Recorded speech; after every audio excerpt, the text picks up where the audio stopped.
Hey, what's up, everybody? We are going to do the raffle for your choice of, I don't remember what I said, the memorabilia items. But we're going to do the raffle right now for that. There's a list of everybody's name. You got one spot for uh, getting into the Super Bowl squares pot, and then there were a few there at the end that picked up a couple extra spots at the final four or five, whatever it was. We are going to roll the dice first to see how many times we're going to random. We're going to random 6 times. Good luck, everybody. 1,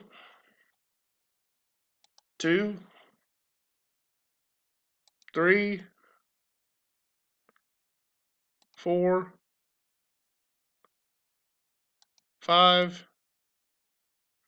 I think we're going 6, right? Yep, sixth and final time.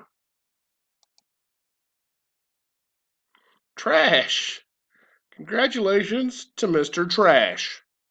He wins his choice of, I believe it was a Kareem Hunt, no, Kareem Hunt jersey, Eric Berry pylon.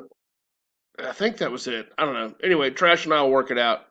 Thanks everybody for getting in. I appreciate you guys so much for what you do for McKenna. And good luck this weekend. I hope everybody wins. Obviously, that can't happen, but let's hope. Go Chiefs!